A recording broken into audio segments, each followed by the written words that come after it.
औज़ुबिल्लाहिमिनश्शैतानिर्रजीम बिस्मिल्लाहिर्रहमानिर्रहीम इन्ना अतैनाकल कौसर फसल्लि लिरब्बिका वन्हर इन्न शानिअका हुवल अब्तर सदक़ल्लाहुल अज़ीम। लास्ट हमारा आज लेक्चर होगा फ़िलासफ़ी के चैप्टर पे। हमने जनरल एजुकेशनल फ़िलासफ़ी में कल पेरिनियलिज़म को पढ़ा था। अच्छा, इसके बाद फिर अमेरिका के अंदर ही एक नई फ़िलासफ़ी ने ये 1930 से ऑनवर्ड जो है इस पे काम स्टार्ट हुआ था। प्रोग्रेसिविज़म फ़िलासफ़ी ने जन्म लिया। जॉन डेवी अमेरिकन जो एजुकेशनिस्ट हैं, बहुत फेमस हैं, बहुत वेल नोन हैं। तो उन्होंने एक कॉन्सेप्ट दिया, वो दिया प्रोग्रेसिविज़म का। जैसे प्रैग्मेटिज़म सैंडर्स पायर्स ने दिया था, ये बिल्कुल उसी से डिराइव की गई है फ़िलासफ़ी प्रोग्रेसिविज़म। ठीक है, मेजर डिफरेंस ये इसके जितने भी पॉइंट्स आप पढ़ेंगे ना, वो सारे के सारे सिमिलर टू प्रैग्मेटिज़म होंगे। डिफरेंस कहाँ पे होगा? वो जनरल फ़िलासफ़ी है, वो knowledge, values, reality, universal principles की बात करेगी, डेमोक्रेसी इन सोसाइटी की बात करेगी। ठीक है, जबकि प्रोग्रेसिविज़म का फोकस किस चीज़ एक्सक्यूज के मी ऊपर सर, होगा? आवाज बहुत आहिस्ता आ रही है, बिल्कुल नहीं आ रही। आवाज़ के शुबा के लोगों को है? सर नो बहुत सर, कम आवाज है। आ रही है क्लियर। नो सर, क्लियर आ रही आप रीजॉइन कर लें। No sir. अच्छा, तो बात मैं कर रहा था, जब हम इसकी बात करते हैं ना प्रोग्रेसिविज़म की, तो प्रोग्रेसिविज़म का फोकस किस चीज़ के ऊपर है? करिकुलम किस तरह का होना चाहिए, टीचिंग मेथड्स कौन से होने चाहिए, और चाइल्ड को फ्रीडम देनी चाहिए, नहीं देनी चाहिए, नॉलेज किस तरह का बच्चों को हमने देना चाहिए, मतलब इस तरह का इसका सारे का सारा फोकस फिर किस चीज़ के ऊपर होगा? एजुकेशनल इन्वायरमेंट के ऊपर होगा, क्योंकि ये एजुकेशनल फ़िलासफ़ी है। ठीक है, और वो बात करेगा वर्ल्ड वाइड डेमोक्रेसी की, और ये क्लासरूम के अंदर डेमोक्रेसी की बात करेगी। ये फ़िलासफ़ी ये नहीं, इसका फोकस होगा कि क्लासरूम में मेजॉरिटी स्टूडेंट जो चीज़ चाहते हैं वही होनी चाहिए। बहरहाल इसको हम डिस्कस करते हैं। मैंने आपको बैकग्राउंड बता दिया इसका, इस फ़िलासफ़ी का। तो जॉन डेवी ने ये जो फ़िलासफ़ी या थियरी है प्रेजेंट की थी। विलियम किलपैट्रिक, विलियम जेम्स जो है वो इसके, ये भी अमेरिकन थे, ये इसके एक्सपोनेंट हैं। अमेरिकन इसका ओरिजिन है, यानी ये भी यूएस फ़िलासफ़ी है। एजुकेशनल फ़िलासफ़ी जितने भी हम पढ़ेंगे सारी अमेरिकन ओरिजिन है इनका। अब देखें, लर्निंग बाय डूइंग आपने पढ़ा, एक्टिविटी मेथड पढ़ा है, प्रोजेक्ट मेथड पढ़ा है। विलियम किलपैट्रिक ने प्रोजेक्ट मेथड इंट्रोड्यूस करवाया था। ठीक है, और ये जो है स्टूडेंट ऑफ जॉन डेवी थे, जॉन डेवी के ये स्टूडेंट थे। ठीक है, तो इन्होंने ख़ुद जो है वो लर्निंग बाय डूइंग या एक्टिविटी बेस्ड मेथड इंट्रोड्यूस करवाया है। तो वही बात है जो हमने प्रैग्मेटिज़म, एक्सपीरियंस, प्रैक्टिस, इंटरेक्शन की पढ़ी थी। फ़िलासफ़ी एम्फसाइजेस, ये देखें लर्निंग के ऊपर बात हो रही है ना, तो ये चूँकि एजुकेशन फ़िलासफ़ी है तो ये लर्निंग, टीचिंग, इन्वायरमेंट, करिकुलम की बात करेगी। तो learning by doing and claims that children learn best when they follow their own interest and satisfy their own needs. वही क्लासरूम के अंदर डेमोक्रेसी की बात है कि बच्चे अपनी इंटरेस्ट के मुताबिक जब उनको लेके चला जाता है, उनकी नीड इंटरेस्ट के अकॉर्डिंग, तो वो जो है वो बेहतर अंदाज में लर्न करते हैं। और इसके साथ साथ इसका फोकस किस चीज़ के ऊपर होता है, किस चीज़ के ऊपर एम्फसाइज करती है? लर्निंग बाय डूइंग के ऊपर। Centre of gravity is child, यानी इस फिलासफी का जो सेंटर है वो क्या होता है? चाइल्ड होता है। इसके दूसरा नाम एक्सपेरिमेंटलिज्म, इंस्ट्रूमेंटलिज्म, फंक्शनलिज्म है। It is derived from pragmatism. तो वो जनरल फिलासफीज़ हैं, जितनी भी हम एजुकेशनल फिलासफीज पढ़ रहे हैं इनका ओरिजिन बेसिकली क्या है? जनरल फिलासफीज़ है। ठीक है, अब इसके फंडामेंटल प्रिंसिपल्स। तो education should focus on whole child rather than the content और टीचर। एजुकेशन को बच्चे के ऊपर फोकस करना चाहिए, ना कि किताबों के ऊपर यानी कंटेंट पे या टीचर के ऊपर। तो चाइल्ड सेंटर्ड अप्रोच है, ये हमने पढ़ा है पहले भी, उसमें प्रैग्मेटिज्म में भी। Learning is rooted in question of student arise after experience of something. Her statement में आपको एक्शन, एक्सपीरियंस, इंटरेक्शन, इस तरह के वर्ड्स मिलेंगे। तो लर्निंग जो है वो कहाँ पे होती है? स्टूडेंट के क्वेश्चंस में होती है, छुपी होती है। वो क्वेश्चन अब कहाँ से आते हैं? बच्चा जब किसी भी चीज़ को एक्सपीरियंस करता है ना, तो ऑब्ज़र्व या एक्सपीरियंस करता है, मैनिपुलेट करता है, तो उसके जहन में बहुत सारे सवालात जन्म देते हैं कि ये कब है, क्यों है, कैसे हुआ, ऐसे नहीं तो ऐसे क्यों हुआ। तो ये सवालात जन्म लेते हैं, तो इससे बच्चे की लर्निंग इन्हांस होती है। Learning should be active not passive. Learning एक एक्टिव प्रोसेस है। ठीक है, learner learn best when they consider most relevant to their lives and from social interaction. तो बच्चे जो है वो ज़्यादा बेहतर अंदाज में कब समझते हैं?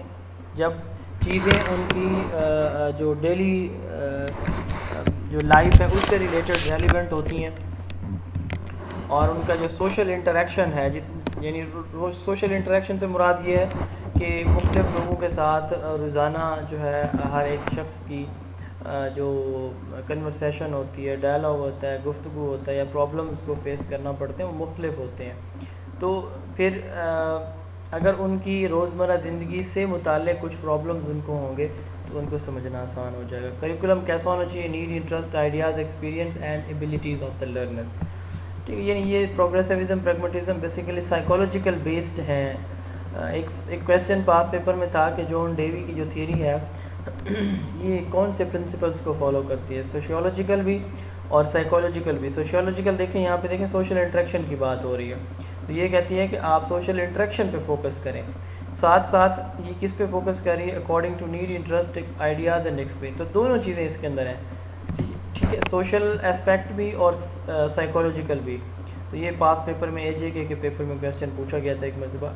Against traditional system of teaching, यानी ये वो जो लेक्चर मेथड है, क्रैमिंग है, रोट मेमोराइजेशन, उसके अगेंस्ट हैं। किस पे फोकस करते हैं?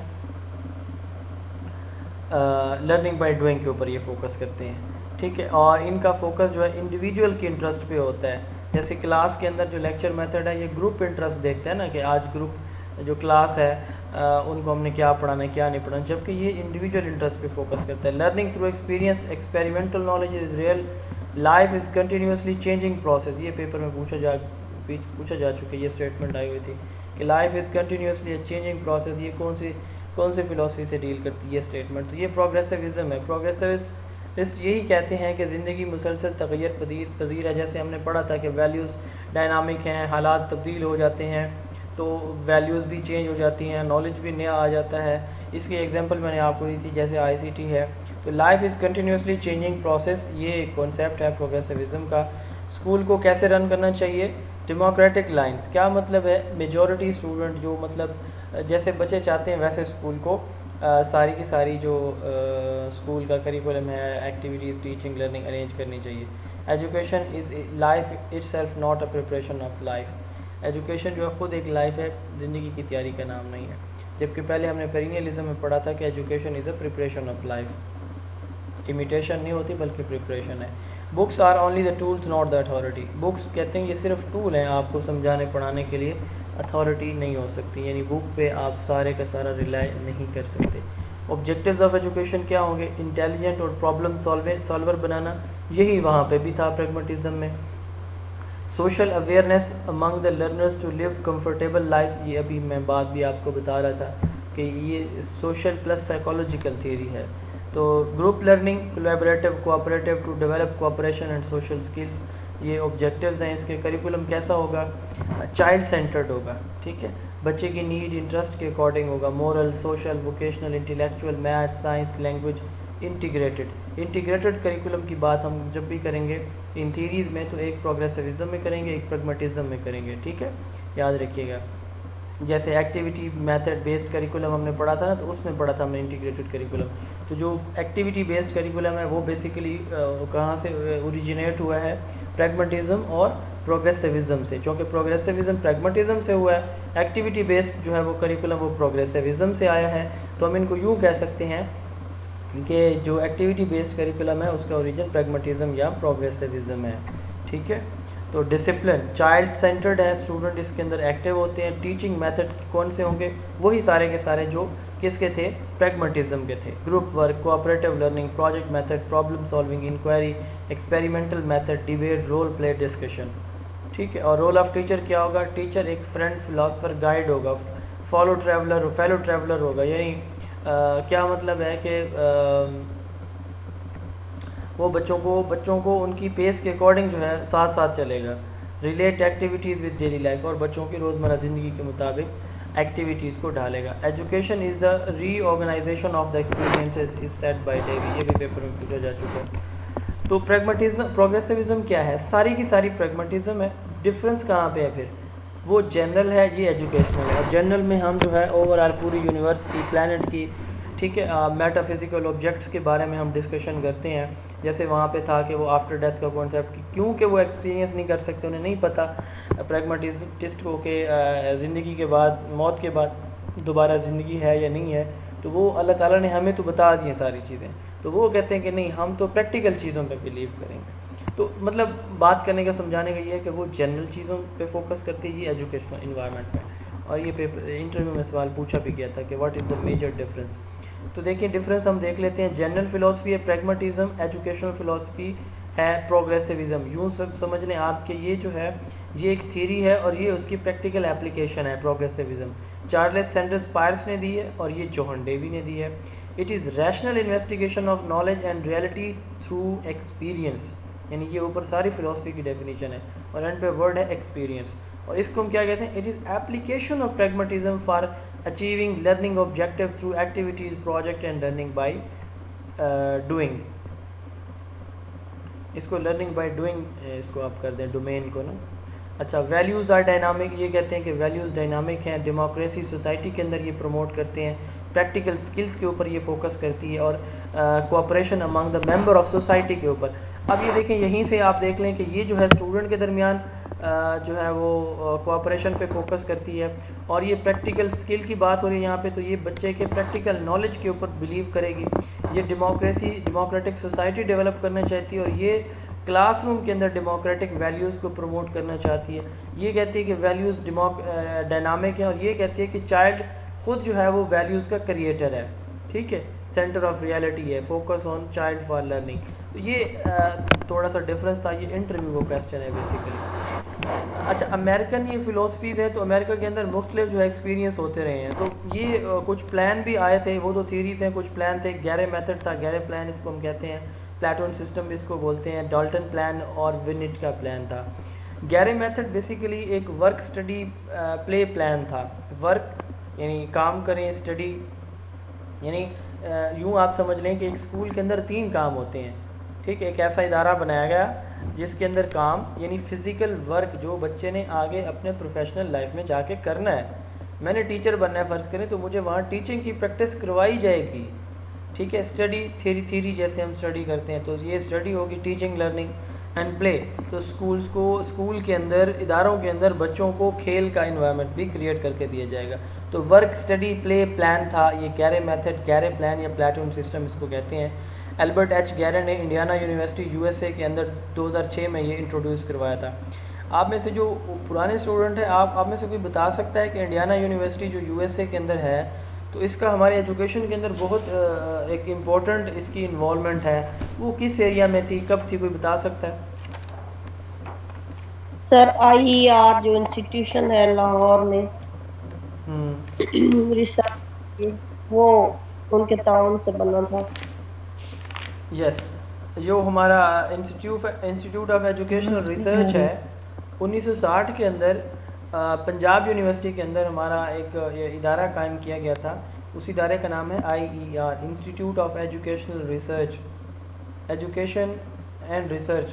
तो ये institute of education and research है, सॉरी एजुकेशनल रिसर्च नहीं है, इसको लिख लें। IER stand for institute of education and research. तो ये पंजाब यूनिवर्सिटी के अंदर है। 1960 में ये बनाया गया और ये इंडियाना यूनिवर्सिटी इसी यूनिवर्सिटी की स्पोर्ट से बनाया गया था।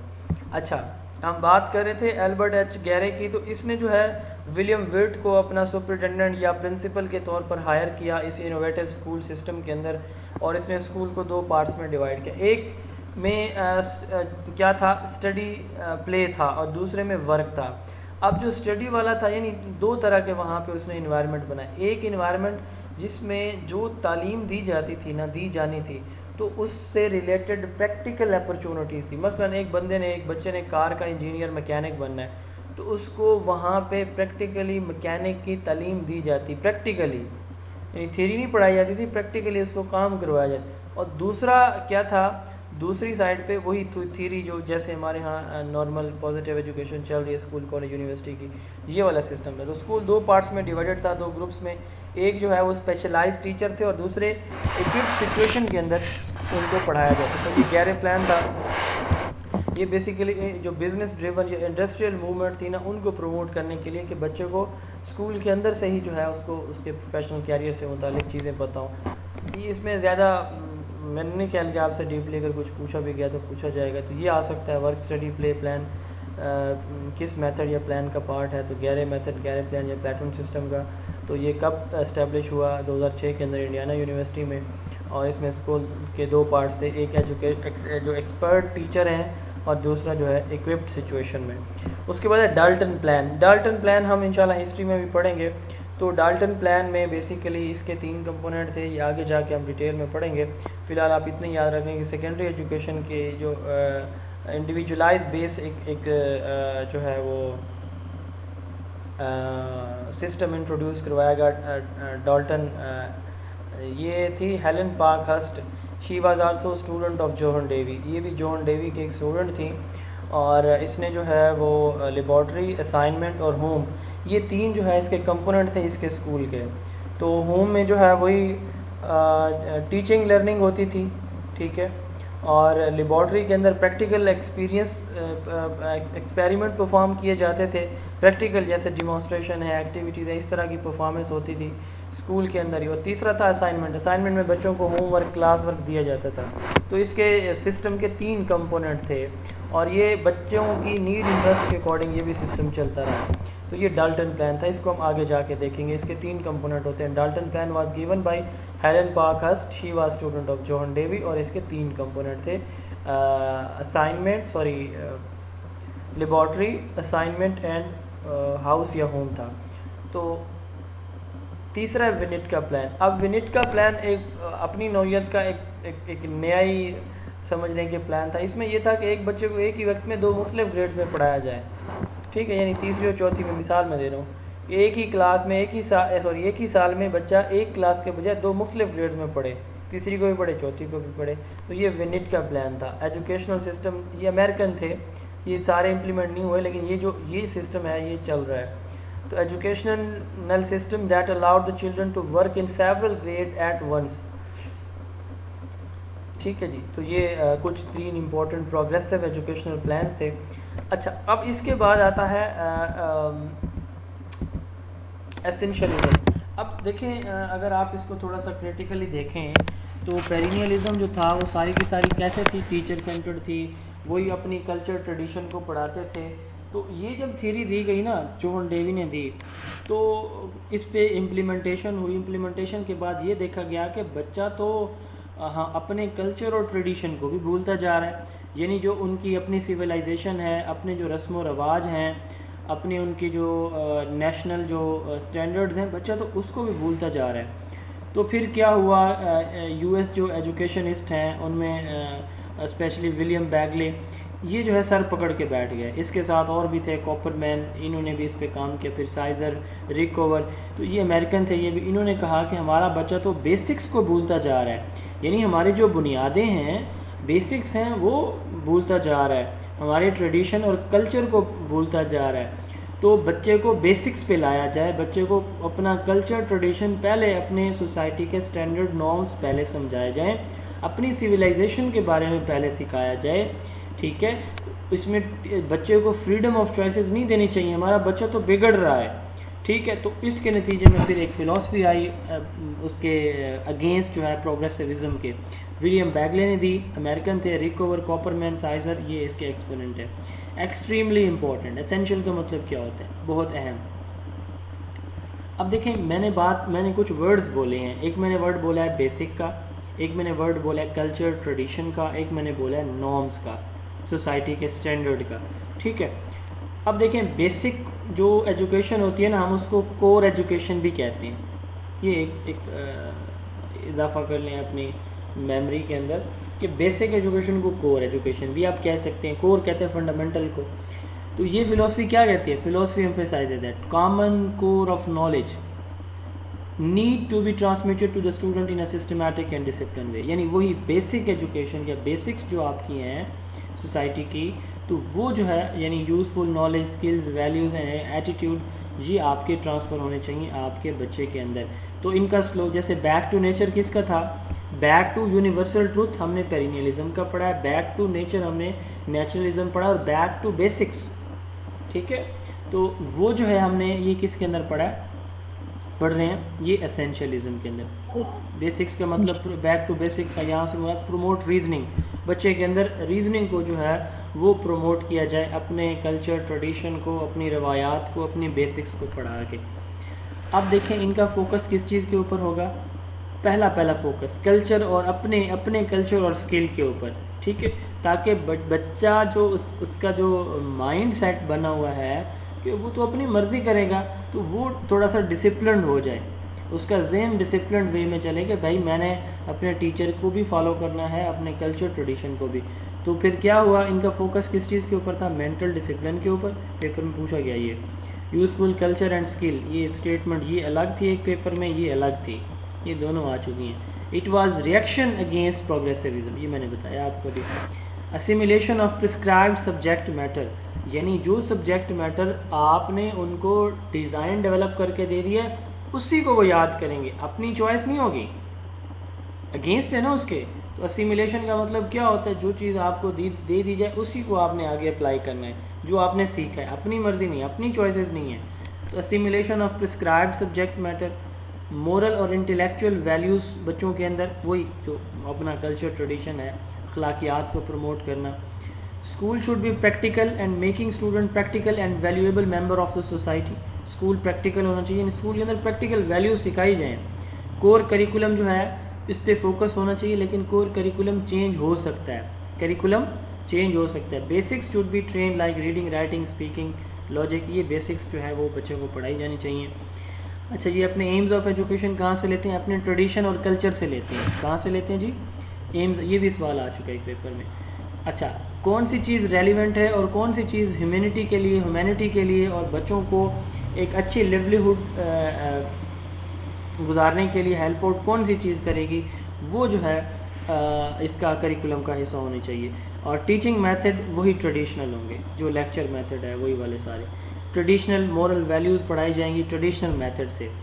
अच्छा, बेसिक्स यानी कोर करिकुलम पर ये फोकस करते हैं। और विच में change, it is unlike to perennialism, तो पेरिनियलिज्म के भी ये समवट थोड़ा सा उससे डिफरेंट है, जो कहती है कि करिकुलम चेंज नहीं होगा, वही ट्रेडिशनल ओल्ड जनरल बुक्स जो है, ग्रेट बुक्स पढ़ाई जाएंगी रिपीटेडली। तो ये कहते हैं कि नहीं, आप करिकुलम को चेंज कर सकते हैं, तो थोड़ा सा उससे डिफरेंस है इसका। तो schooling should be practical and to make the learners valuable and model member of the society. This approach was reaction to pragmatism, idealism and realism are embedded in essentialism. तो ये दोनों अगेन जो है वही वाली फ़िलोसफी, क्योंकि हमने बार बार ये मैं कह रहा हूँ कि जितनी भी ये फ़िलोसफीज़ हैं ये हमने डिराइव कहाँ से की हैं, एजुकेशनल जनरल फ़िलोसफी से हमने लिए हैं जितनी भी। तो ये जो है ये भी अगेन पेरिनियलिज्म की तरह आइडियलिज्म और रियलिज्म से डिराइव। जैसे आइडियलिज्म में मोरल और इंटेलेक्चुअल वैल्यूज़, ठीक है, उस पर फोकस था। अच्छा, इसके साथ साथ जो है स्किल डेवलपमेंट और सोसाइटी का पॉजिटिव एक्टिव मेंबर बनाना, ये आपकी उसमें क्वेश्चन भी मैंने दिया था, मोस्टली लोगों ने प्रैग्मेटिज्म किया। तो प्रॉब्लम सॉल्विंग स्किल डेवलप करना, प्रॉब्लम सॉल्वर बनाना, ये प्रैग्मेटिज्म प्रोग्रेसिविज्म का एम है। जबकि स्किल और सोसाइटी का वैल्यूएबल मेंबर बनाना ये किसका है, रियलिज्म का पॉइंट है। जो यहाँ पे आप देख लें ये रियलिज्म से रिलेटेड है, ठीक है। तो ये रियलिज्म और आइडियलिज्म दोनों इसके अंदर मौजूद हैं। ऑब्जेक्टिव्स ऑफ एजुकेशन क्या है, एसेंशियल्स पढ़ाना, कि बच्चा जो है मॉडर्न सोसाइटी के अंदर कैसे एक बेटर लाइफ अर्न कर सकता है, बच्चे को रीडिंग, राइटिंग, स्पीकिंग और कंप्यूटेशन के काबिल बनाना। कोर करिकुलम यानी बेसिक करिकुलम वही traditional subject, technology, math, literature, natural science, foreign language, ये चीज़ें हो सकती हैं। इससे रिलेटेड एक सवाल था कि which education leads to university education, तो ये भी जो है वो हमारी एसेंशियलिज्म होती है कि ये यूनिवर्सिटी एजुकेशन की तरफ आपको लेके जाती है, बेसिक से यूनिवर्सिटी एजुकेशन की तरफ। बच्चे इसके अंदर जो है वो पैसिव होंगे, टीचर इसके अंदर एक्टिव होगा, वही जो लेक्चर मेथड है, डायरेक्ट इंस्ट्रक्शन है, क्वेश्चन आंसर मेथड, वही जो आइडियलिज्म के थे वही वाले यहाँ पे यूज़ होंगे। और ये टीचर सेंटर्ड फिलोसफी है, ठीक है जी। तो ये एसेंशियलिज्म फिलोसफी से रिलेटेड कुछ इंपॉर्टेंट पॉइंट्स हैं।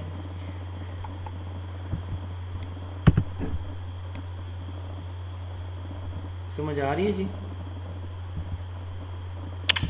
यस सर असिमिलेशन वाला पॉइंट क्या बताया है? असिमिलेशन मैंने ये बताया है, हाँ, असिमिलेशन ये होता है कि जो चीज़ आपने सीखी है ना उसको नई जगह पे यूज़ करना, यानी जो नॉर्म सोसाइटी के जो अखलाकियात, नॉर्म्स, मोरालिटी, गुडनेस, बैडनेस, कोई स्किल सीखी है तो उसको आप प्रैक्टिकली उसी को असिमिलेट करें, प्रिस्क्राइब्ड से मतलब जो प्री डिटरमिन चीज़ है, पहले से फिक्स्ड है, चॉइसेस नहीं है, तो उसी को आपने आगे प्रमोट करना है, यूज़ करना है। तो ये मैंने बताया है प्रिस्क्राइब्ड सब्जेक्ट मैटर का। ये पॉइंट लिख लें, which philosophy leads to university education, इस तरह की स्टेटमेंट है, एमसीक्यूज़ वाली बुक में होगी आपके, जो मैंने एंड पे आपको पेपर टेस्ट देना है उसमें भी ये क्वेश्चन होगा। अच्छा ये हो गया जी। उसके बाद अब लास्ट वन है हमारी फ़िलोसफी, एजुकेशनल फ़िलोसफी, फिर हमारी आखिर पे इस्लामिक फ़िलोसफी बच जाएगी। रिकन्स्ट्रक्शनिज़म, इसको क्रिटिकल थ्योरी भी कहते हैं। अब देखें हर एक फ़िलोसफी का अपना एक समझने के मुद्दा है, उसका फोकस है। आइडियलिज़म का माइंड के ऊपर था, इंटेलेक्ट स्पिरिट के ऊपर था। रियलिज़म का मैटर फिज़िकल वर्ल्ड के ऊपर, साइंटिफिक मेथड ऑब्जर्वेशन पे था। प्रैग्मेटिज़म का सिर्फ प्रैक्टिकल एक्सपीरियंस और सोसाइटी की डेमोक्रेसी के ऊपर था। प्रॉब्लम सॉल्विंग्स बनाना बच्चों को, इसके ऊपर था। अच्छा फिर हमने बात की नेचुरलिज़म का, उसका नेचर के ऊपर था, नेचर खुद एक स्कूल है, नेगेटिव एजुकेशन के ऊपर था। अच्छा फिर हमने बात की जनाबे वाला किसकी जी, एग्जिस्टेंशलिज़म, एग्जिस्टेंस का, फ्रीडम ऑफ चॉइसेस का था, ठीक है, उसका फोकस। फिर हमने पेरिनियलिज़म की बात की है, एवर लास्टिंग रियलिटी का पे फोकस है उसका, और ग्रेट बुक्स के ऊपर उसका फोकस था। फिर हमने बात की है आज उस पर प्रोग्रेसिविज़म पे, तो प्रोग्रेसिविज़म का फोकस वही लर्निंग बाय डूइंग, बच्चे को आप जो है वो चाइल्ड सेंटर्ड जो है वो लर्निंग एनवायरनमेंट क्रिएट करने, इसके ऊपर था। क्लासरूम के अंदर डेमोक्रेसी के ऊपर था। अच्छा फिर हमने बात की जनाबे वाला एसेंशियलिज़म की, तो बेसिक्स की या कोर करिकुलम या नॉलेज के ऊपर, ठीक है, कल्चर ट्रेडिशन के ऊपर, ठीक है, मेंटल डिसिप्लिन के ऊपर, तो प्री डिटरमिन सब्जेक्ट मैटर के ऊपर। तो मेजर इसमें चीज़ें वही आपका कल्चर ट्रेडिशन आती हैं एसेंशियलिज़म के अंदर, और बेसिक्स आती हैं। अब रिकन्स्ट्रक्शनिज़म का फोकस किस चीज़ के ऊपर है? ये कहते हैं कि सोसाइटी को नए सिरे से तख्लीक कर दें आप, रीफॉर्म्स इन सोसाइटी, ठीक है। तो यहाँ पे एक एसेंशियलिज़म में एक स्टेटमेंट होगी, मैं उसको देख लूँ।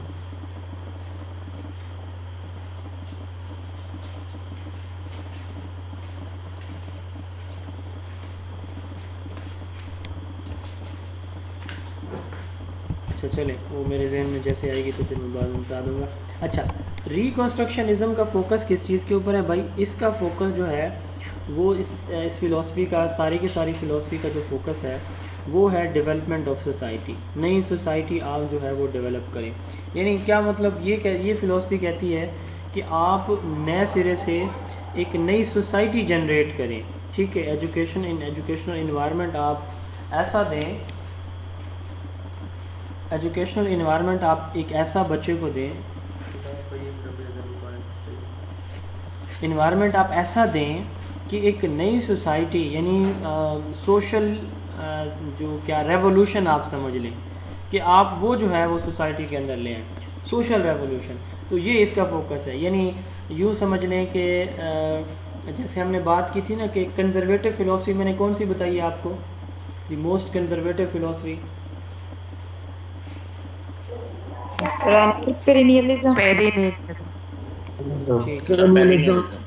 पेरिनियलिज्म।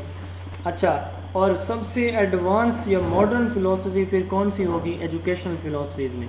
वो रिकन्स्ट्रक्शनिज़म है, ठीक है। हाँ जी। अच्छा अब देखें, ये 3 इम्पोर्टेंट स्टेटमेंट्स हैं। ये फिर मैं आपसे पूछ लेता हूँ इस फ़िलासफ़ी को पढ़ाने के बाद। ये 2-3 सवाल मैं आपसे करूँगा आपके अंडरस्टैंडिंग को क्लियर करने के लिए। ये कि आपको कितनी समझ आई है। थियोडोर ब्रामेल ने ये थ्योरी दी है, ठीक है, और ये भी अमेरिकन ही थे। जॉर्ज काउंट्स पालो फ्रायर ये इसके एक्सपोनेंट हैं। पालो फ्रायर बहुत मशहूर हैं, इन्होंने बैंकिंग मेथड ऑफ टीचिंग दिया। ये आगे हम पढ़ेंगे, या शायद थोड़ा बहुत मैंने टच इसको दिया हो, पहले हिस्ट्री में पढ़ेंगे हम इसको। ये इसके एक्सपोनेंट हैं। ये फ़िलासफ़ी क्या कहती है? ये फ़िलासफ़ी कहती है एम्फेसाइज। अच्छा ये कब आई थी? वर्ल्ड वार टू में, चूँकि आप देखें लाखों लोग जो है वो मरे और कितनी नेशंस तबाह हुई, कितने रिसोर्सेज तबाह हुए। तो इनका फोकस किस चीज़ के ऊपर था कि सोसाइटीज़ को डेवलप करें आप, ठीक है। तो philosophy emphasizes the addressing of social question and quest to create a better society and worldwide democracy, also called social reconstructionism। तो ये भी उसी pragmatism और progressivism दोनों से डिराइव की गई है। फंडामेंटल प्रिंसिपल्स क्या हैं? पहला प्रिंसिपल है कि रिफॉर्म्स चाहिए ज़िंदगी के हर शोबे में, यानी आप मेडिकल में हैं, आप एजुकेशन में हैं, आप इंजीनियरिंग में हैं, आप एग्रीकल्चर के अंदर हैं, आप जो है वो ज़िंदगी के किसी भी शोबे से वाबस्ता हैं, तो हर एक शोबे के अंदर इम्प्रूवमेंट लानी चाहिए।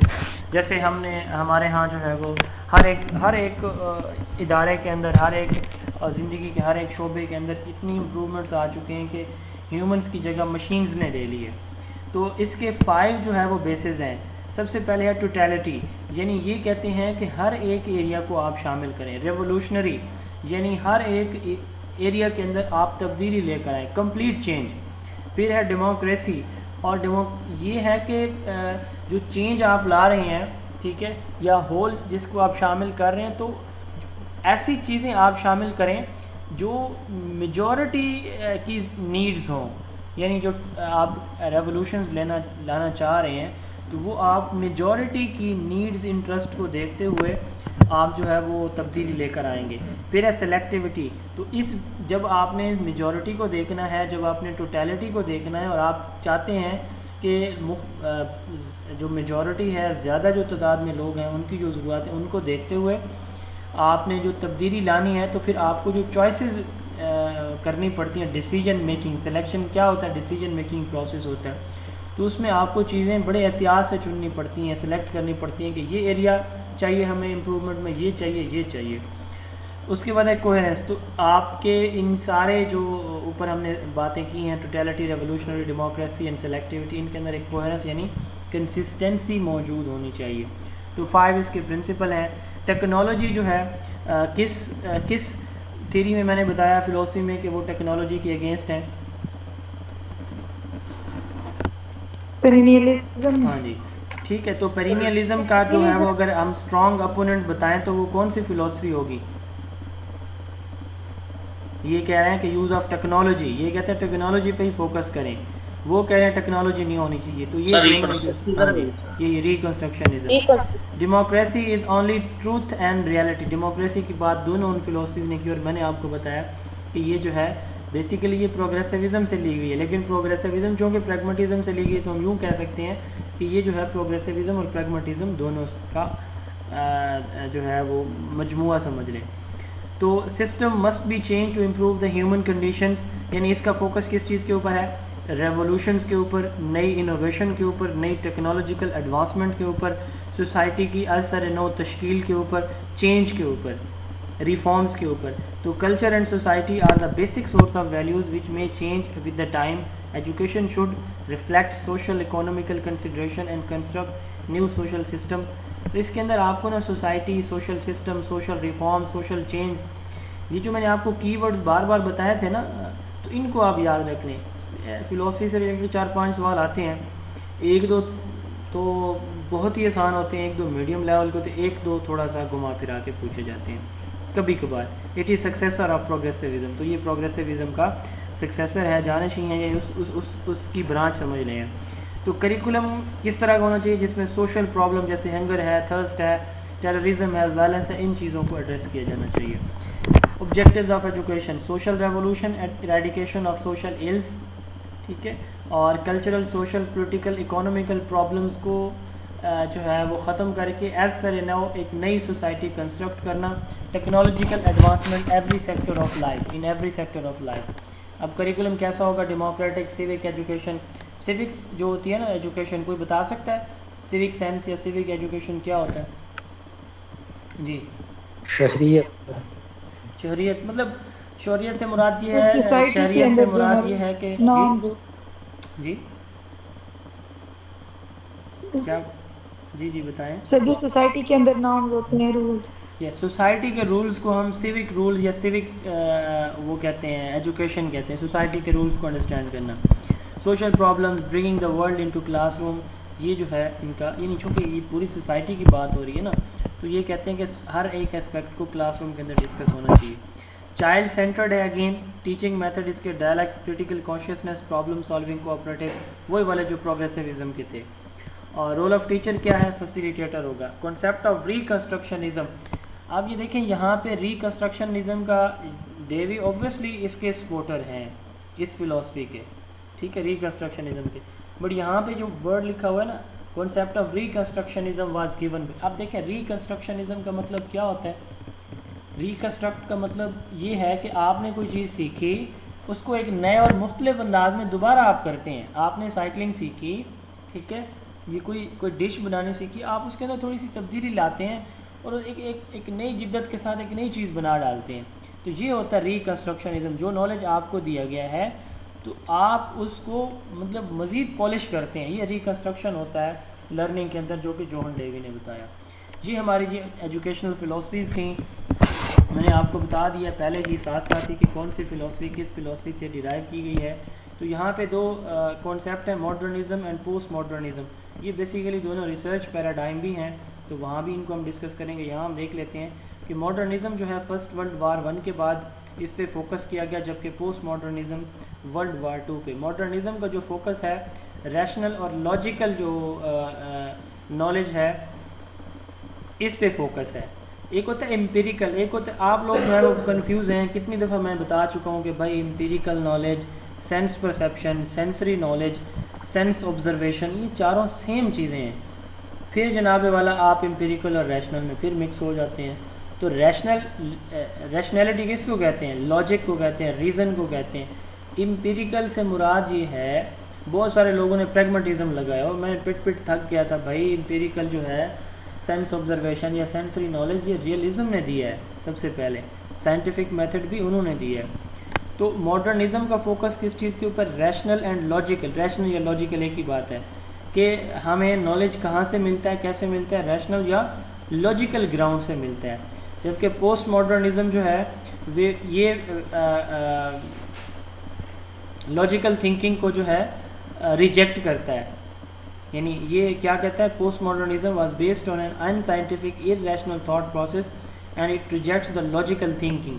तो ये बेसिकली हम आगे जाके देखेंगे पोस्ट मॉडर्निज्म को, कि पोस्ट मॉडर्निज्म जो है ये जो ह्यूमन परसेप्शन है ना, ये उस पर फोकस करते हैं। तो ये हम बाद में जाके देखेंगे। तो इतना ही फ़िलहाल आप याद रखें कि ये वर्ल्ड वार 1 के बाद आया, ये रैशनल पे, और ये इरैशनल है। इरैशनल जो वेज़ हैं नॉलेज को एक्वायर करने के, उन पे फोकस करता है। तो अब ये इसकी कुछ क्लासरूम एप्लीकेशंस हैं। क्लासरूम एप्लीकेशन एक इंटरव्यू क्वेश्चन है। पेरिनियलिज्म जो है, हम बच्चों के अंदर इंटेलेक्ट डेवलप करने के लिए उनको इसके साथ साथ जो अपना कल्चर ट्रेडिशन है वो बताने के लिए हम पढ़ाते हैं।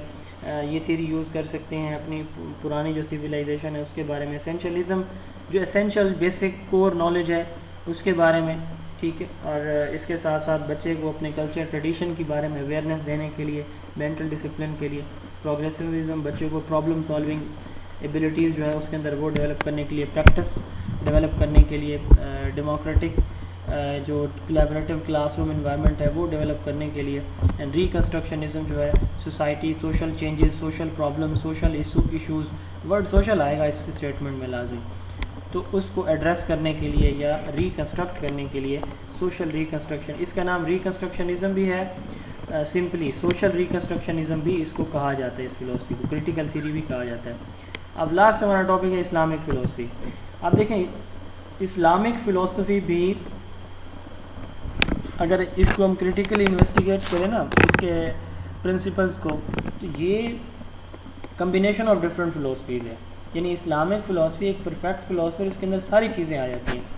मसलन हमारे नबी करीम सल्लल्लाहु अलैहि वसल्लम ने लेक्चर मेथड भी यूज़ किया, आपने डिमॉन्स्ट्रेशन मेथड भी यूज़ किया, और जो डूइंग मेथड है वो भी यूज़ किया, आपने ख़ुद करके दिखाया। तो यानी प्रैग्मेटिज़म जो अप्रोच है, तो प्रैग्मेटिज़म हमारी फ़िलासफ़ी आइडियलिस्टिक भी है, ठीक है। यानी हमारा जो सोर्स ऑफ नॉलेज है, फंडामेंटल सोर्स है, वो कुरान मजीद है, और यही जो है वो फोकस आइडियलिज़म का है। इसी तरह रियलिज़म कहते हैं कि साइंटिफिक इन्वेस्टिगेशन हो चाहिए, ऑब्ज़र्व करें। अल्लाह ताला कुरान में कहता है कि जो आप गौर व फिक्र क्यों नहीं करते, ठीक है। तो मतलब इस चीज़ को भी इस्लाम इस चीज़ की भी दावत देता है। फिर प्रैग्मेटिज़म है, नबी करीम सल्लल्लाहु अलैहि वसल्लम ने कहा कि तो जो मुसलमान हमें फ़ौक़ियत किस बुनियाद पे दी, जो तुम में से तक़वे के लिहाज से सबसे बेहतर है वो अफजल है तुम में से। यानी एक बंदे के पास इल्म तो बहुत ज़्यादा है लेकिन अमल नहीं है, ठीक है, तो इल्म वाला नहीं, अमल वाला प्रैक्टिकल पर्सन जो है उसको प्रेफरेंस दी जाती है, तो प्रैग्मेटिज्म भी आ जाती है। डिमॉन्स्ट्रेशन आप सल्लल्लाहु अलैहि वसल्लम ने हर एक अमल खुद करके दिखाया, ठीक है, तो ये भी है।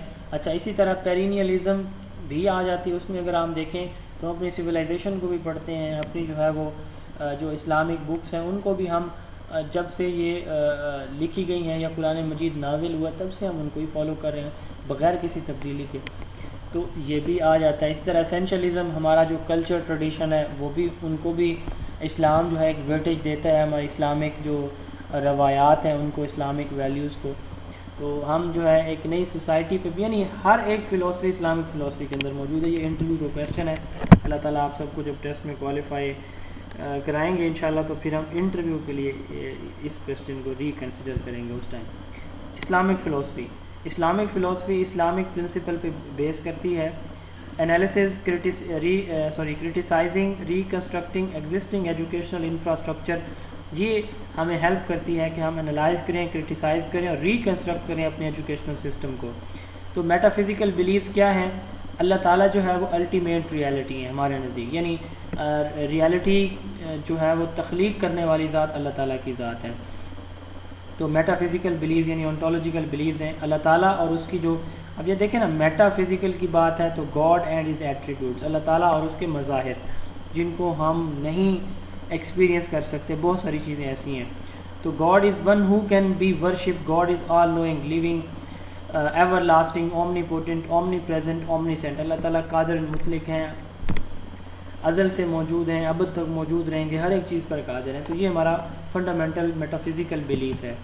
फिर है एक्सियोलॉजी, तो हमारे यहाँ जो वैल्यूज़ हैं वो परमानेंट और एब्सोल्यूट हैं, जैसे होती हैं पेरिनियलिज्म के अंदर, जैसे होती हैं आइडियलिज्म के अंदर, ठीक है। वैल्यूज़ में भी स्पिरिचुअल और मटेरियल, ये स्पिरिचुअल भी हो सकती है मटेरियल भी, बट जो स्पिरिचुअल वैल्यूज़ हैं उनकी इंपॉर्टेंस ज़्यादा है, ठीक है। मसलन आपको ज़ाहरी खूबसूरती किसी की नज़र आ जाए, ठीक है, और अंदर से वो शख्स काला हो, बज़ाहिर एक शख्स जो है वो बदसूरत है लेकिन उसका अंदर जो है शीशे की तरह, दूध की तरह साफ़ है, तो किसको प्रेफरेंस हम देंगे? स्पिरिचुअल वाले को, जिसका अंदर साफ़ है। तो अच्छा, उसके बाद है एथिक्स, तो हमारे यहाँ जो इनर ब्यूटी को फोकस किया जाता है, आउटर ब्यूटी पे इतना फोकस नहीं दिया जाता। आजकल तो खैर उल्ट रवाज है, पहले शक्ल देखी जाती है फिर बात की जाती है। एपिस्टिमोलॉजी, ये एक बड़ा अजीब सा मेरा इत्तेफाक रहा है, मुख्तलिफ़ जगहों पे मैं जाता हूँ तो मतलब ये है कि मैं ये देखता हूँ, ये ह्यूमन नेचर है, एस्थेटिक की मैं बात कर रहा हूँ, जहाँ पे लोग अच्छे खूबसूरत मेल या फीमेल दोनों साइड से मैं बात करूँ जाएंगे तो लोग बड़ी तवज्जो के साथ उसकी बात सुनते हैं, और एक बंदा बहुत कॉन्फिडेंट है लेकिन बज़ाहिर अगर वो है थोड़ा सा, अल्लाह ताला की तख्लीक हैं सारे इंसान, तो उससे प्रॉपर वे में बात भी नहीं की जाती। बहरहाल ये एस्थेटिक का भी एक अपना एक है, इसका रोल होता है सोसाइटी के अंदर। एपिस्टिमोलॉजी, नॉलेज जो है वो मैंडेट, इल्म हासिल करना हर एक मर्द औरत पर फ़र्ज़ है, knowledge is mandatory for all, ठीक है। इस्लामिक फ़िलासफ़ी कहती है कि जो एजुकेशन, जो हमारा नॉलेज है वो तीन तरह का हो सकता है। एम्पिरिकल नॉलेज जो हमारा पर्सनल एक्सपीरियंसेस से होता है, सेंसेस के ज़रिए जो नॉलेज हम एक्वायर करते हैं, हक़ुल यकीन इसको कहते हैं अरबिक में। ऑब्जर्वेटरी नॉलेज, ऐनुल यकीन, नॉलेज बाय परसेप्शन, ठीक है। और उसके बाद है deductive knowledge, knowledge by inferences, जो हम डिड्यूस करते हैं। कुरान और हदीस में हमें हर चीज़ नहीं मिलती, तो जो चीज़ें नहीं मिलती तो हम कुरान और हदीस दोनों से फिर उन चीज़ों को, कुछ अपने जो हमारे रिलीजियस मसाइल, हमारे इश्यूज़ होते हैं हम उनको डिराइव करते हैं, तो वो इल्मुल यकीन होता है, नॉलेज बाय इन्फ्रेंसेस। तो ये तो नॉलेज की बात हो गई। आप इमाम गज़ाली ने इसको फ़र्ज़ ऐन और फ़र्ज़ किफ़ाया भी कहा कि फ़र्ज़ ऐन में कुरान हदीस फ़िक़्ह का नॉलेज है जो हर एक के लिए जानना लाजमी है, फ़र्ज़ किफ़ाया जो असली तालीम है, दुनियावी तालीम है, ठीक है। अच्छा, एजुकेशनल इम्प्लिकेशन, ये अल्लाह ताला, ये सवाल था एक पेपर में आया हुआ था कि एजुकेशनल फ़िलासफ़ी का जो फंडामेंटल एम है वो क्या है, तो ये to bring the man nearer to God, अल्लाह ताला के करीब ले जाना, अल्लाह ताला की रज़ामंदी हासिल करना। To develop qualities of universal acceptance, explore treasure of God and use for the betterment of humanity, तो अल्लाह ताला के मज़ाहिर को एक्सप्लोर करना। करिकुलम हमारा इस्लामिक फ़िलासफ़ी का, इसके दो पार्ट्स होते हैं, रिवील्ड नॉलेज और एक्वायर्ड नॉलेज। कुरान सुन्ना का जो नॉलेज है वो रिवील्ड नॉलेज है, एक्वायर्ड नॉलेज जो हम फिज़िक्स मैथ ये सारे का सारा जो दुनियावी इल्म है इसको हम एक्वायर्ड नॉलेज कहते हैं। आप इसको फ़र्ज़ ऐन और फ़र्ज़ किफ़ाया भी कह सकते हैं, जो इमाम गज़ाली ने इसको क्लासीफाई किया हुआ है। लीडरशिप इस्लाम के नज़दीक डेमोक्रेटिक होनी चाहिए और कंसल्टेंसी होनी चाहिए, मशावरत, सबके साथ मशवरा करके होना चाहिए डिसीजन।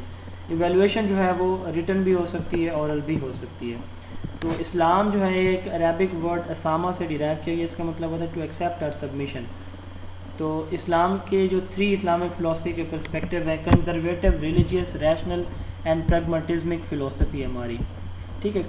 कंजर्वेटिव से मुराद ये है कि हमारे जो प्रिंसिपल्स हैं ना इस्लामिक, जैसे निकाह का प्रिंसिपल है हमारा, तलाक़ का, डाइवोर्स का, ये चेंज नहीं होता। अगर आप दुनिया में देखें तो ये इनके अंदर बहुत बार तब्दीली लाई जा चुकी है कि ऐसे भी हो सकता है, ऐसे भी हो सकता है, लेकिन हमारे यहाँ नहीं है। तो हमारे प्रिंसिपल्स जो कुछ हैं वो फिक्स्ड हैं, इसलिए हम कह सकते हैं कि कंजर्वेटिव है, रिलीजियस फ़िलासफ़ी है, रैशनल है और प्रैग्मेटिज्मिक है। तो self preparation and balance personality ये बेसिक एम है। मेटाफिज़िक्स हम पढ़ चुके हैं कि अल्लाह ताला जो है वो सारी हर एक इंसान कायनात को तख्लीक करने वाले हैं। एपिस्टिमोलॉजी में हमने कहा कि कुरान सुनना ये बेसिक नॉलेज है, और जो उसके बाद जो नॉलेज है वो सेकेंडरी जो नॉलेज है उसको हम एक्वायर्ड नॉलेज कहते हैं। इख्वान अल सफ़ा ये इनको कहते हैं लवर ऑफ फ़िलासफ़ी। तो 4वीं हिजरी में बसरा शहर के अंदर एक ग्रुप बना स्कॉलर्स का, इस्लामिक स्कॉलर्स का। उन्होंने बहुत सारे जो है वो समझ लें कि उनकी उस वक्त की पब्लिकेशंस भी हम कह सकते हैं, या उनकी रिफॉर्म्स जो थी उनकी वो लाए, तो उनको बसरा के अंदर उनको लवर ऑफ फ़िलासफ़ी कहते हैं। तो पहली जो इस्लाम के अंदर जो पहली मसले, आगे हिस्ट्री में जाके हम पढ़ेंगे इस्लामिक फ़िलासफ़ी से कुछ इन्फॉर्मेशन हिस्ट्री के अंदर भी है। तो जो पहले इस्लाम की जो मस्जिद है ना, वो उस मस्जिद का नाम क्या है? पहली मस्जिद, यस। और पहली दरसगाह कौन सी?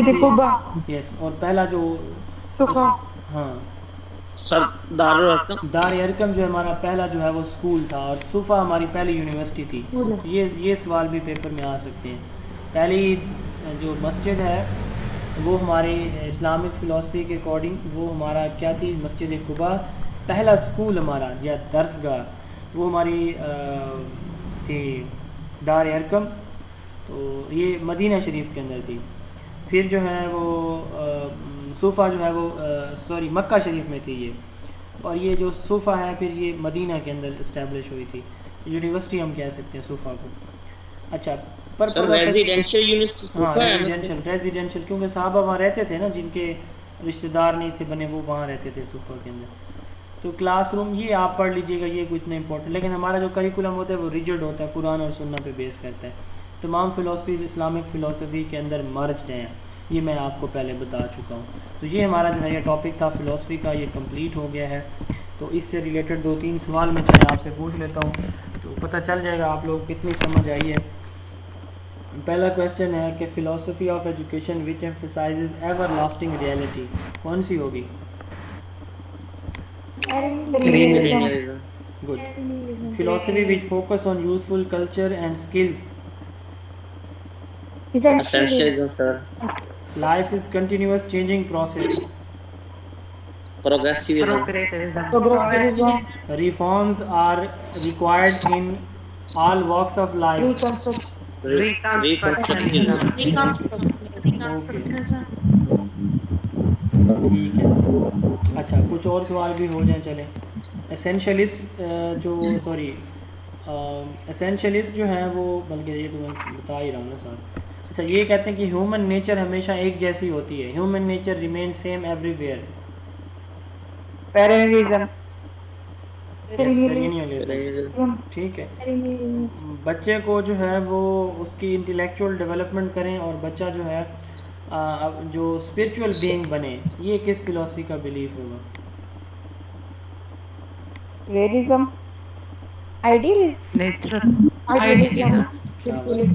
स्पिरिचुअलिज्म और रियलिज्म का आपस में ना, स्पिरिचुअलिज्म और रियलिज्म का आपस में इतना गहरा ताल्लुक है, जैसे एक शख्स की 2 बीवियां हो ना, ऐसे है, जानी दुश्मन है एक दूसरे के। फिर भी कोई कह रहा है कि जी स्पिरिचुअलिज्म जो है वो रियलिज्म है, वो तो यकीन ही नहीं करते, मानते नहीं है स्पिरिचुअल को, स्पिरिचुअल चीज़ों को। तो वो तो मटेरियल वर्ल्ड को फॉलो करते हैं। तो इंशाल्लाह ताला इसका टेस्ट जो है वो बल्कि आपसे पूछ लें पहले, किस दिन होना चाहिए जी टेस्ट इसका, चैप्टर का?